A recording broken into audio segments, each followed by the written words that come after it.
Today I want to talk to you about going deep on inventory. I've warned a lot of people before in the past, when you're out buying items, be sure you don't go too deep. And the obvious question that follows up after that is, what is too deep? Well, the answer is kind of complicated, but we're going to kind of break it down a little bit today.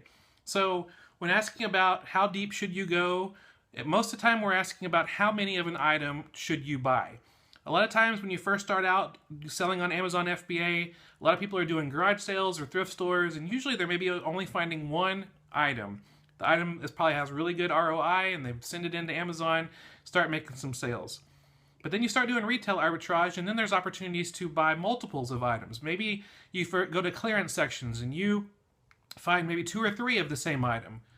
But then other times there's opportunities where you might go to a liquidation store, you might go to a really big clearance sale, or you might go to a retail store that has a regular priced item on sale that the ROI is really good right now, and you're like, how many should I get? I have an opportunity to buy 50 of these. Should I buy all 50? Is that going too deep? Or should I buy 100 of them? Or should I just play it safe and just buy 10? What do I do? And so we want to talk a little bit about that today. There's 5 things that should be a part of your thought process when deciding how deep, because the main question is, how many items should I buy and how much do I have to invest? So that's the first thing to think about. Number 1 is, how much capital do I have to invest? How much capital do I have to invest? What is the money amount that I have right now to invest in my Amazon business? Most of you are on the disbursement period that comes every 2 weeks. I know there's some of you who are still on the daily disbursements. I'm a little jealous. I'm getting over that, working on that. But I know a lot of you have disbursements that come out every 2 weeks. And so when you get that disbursement, you decide, okay, what's going to pay bills? What's going to pay for supplies? But you also need to know how much I have to reinvest in sourcing. So when you're wanting to decide how deep to go on an item, you want to think about, how much capital do I have to invest? I want to see how much capital I have tied up in current inventory. That's also another thing to think about. But it all comes down to knowing your numbers. Martin Leonis from the TV show The Profit says, if you don't know your numbers, you don't know your business. And so it's so important to understand your numbers. So that's number 1. How much capital do I have to invest? Number 2, what is the sales rank history of this item? And more importantly than that, what is the sales velocity of this item? There are great tools out there. My favorite is camelcamelcamel.com, where I am able to look into the past at most of the items on Amazon, and I can see, based on looking at the graph, how many sales there have been in the past. Most of the time, if an item is been followed for a long enough time on Camel, you will see the sales rank start to go down, and then there's a quick uptick when there's a sale, and then it goes down for a while when there's no sale, and then there's another uptick when there's another sale, and you can kind of count the sales. Now this is true on many items that every time it goes up, it usually means it's because of a sale. Now that's not always the case. Sometimes the sales velocity is so fast that there's multiple sales per uptick. Other times there's so many sales per day, it just stays in the really high, or the really low ranking, the good ranking numbers. And so it's kind of hard to predict how much, but you at least know that there's multiple sales, that there's a lot of being able to, a lot of consistent sales, a lot of velocity. And so if you know that there are a lot of sales going on, you can kind of guess, okay, well, there's this many sales on average per month. So if I add my 50 items to this, how is that going to affect things? Am I going to be able to sell those out fairly quickly? I know in February, there's 6-month long-term storage fees, and in August, there's 6-month long storage fees. And if there's things been there at Amazon longer than 6 months, then there's 12-month storage fees for those items.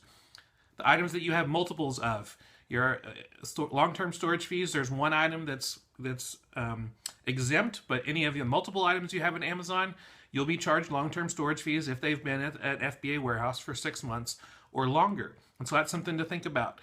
When you're looking at the sales rank and the sales velocity, will I be able to sell these items out before the next 6-month long storage fee time comes.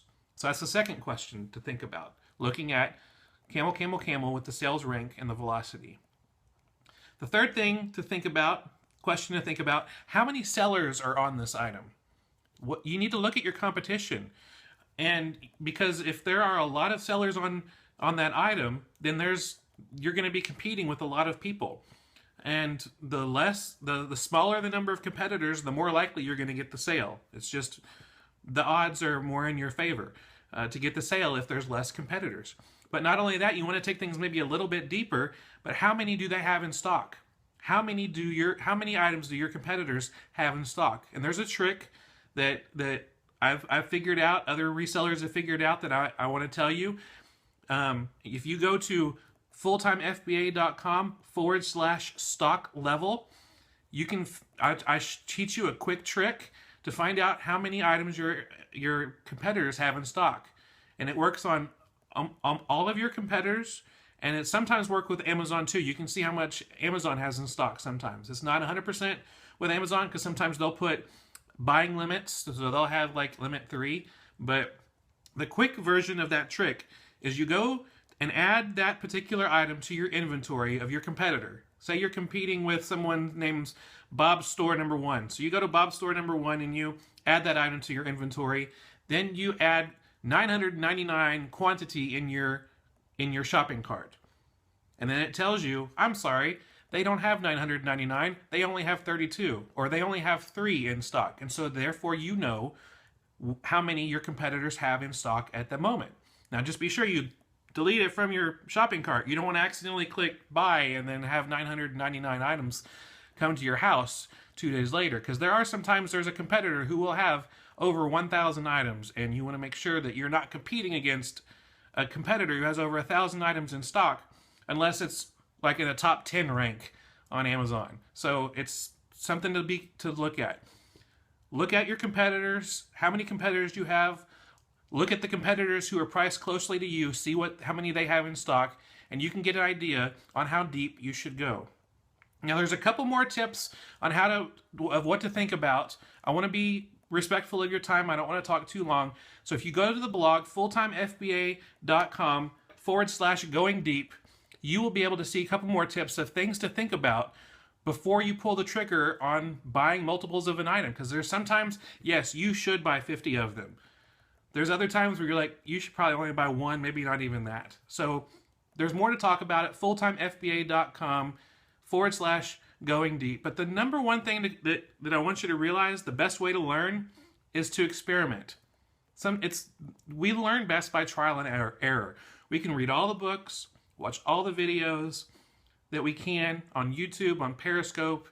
We can have people tell us on Facebook what their opinions are, but the best way for you to learn is by going out there and doing it. Do some experiments. And we've all had stories of the one that got away. There's items that we could have purchased 20 items at $10 that we could have sold for $80 each. We bought a few of them and they sold. And by the time we went back to get more, most of them were gone and there were only a few left. And we're just, just wish we could have bought more. I wish we would have bought more of those. But then on the flip side, there's the other times too. There's items that I have like 30 in stock that I'm like, why did I buy those? They're never gonna sell. I'm gonna have to, have those destroyed or something. I don't know. What was I thinking? I don't know. But we've all been there. We have both of those experiences, but we learn. We learn from the trial and error. So if you go to fulltimefba.com/going deep, there's more information, more tips and tricks for you on making better decisions on how many items to buy to sell for Amazon. And I hope it's helpful. If you have any questions or comments on that, you can leave that on the blog post. That's all we have for today. I really appreciate you watching this video. And if you liked it, we'd appreciate you clicking on the thumbs up below. And if you want to make sure you don't miss out on any future videos, be sure you click subscribe so that you're notified when the new videos are ready. If you have a comment or a question, leave that below too. We do our best to reply to them as soon as we can. If you have a question, taking things maybe deeper, if you didn't understand anything, ask us a question and we'll help you out when we can. Or if you want to take things deeper and talk even more or add to the discussion, leave a comment below. I'd love to hear your thoughts. And if you want to learn more about me and our website, go to fulltimefba.com.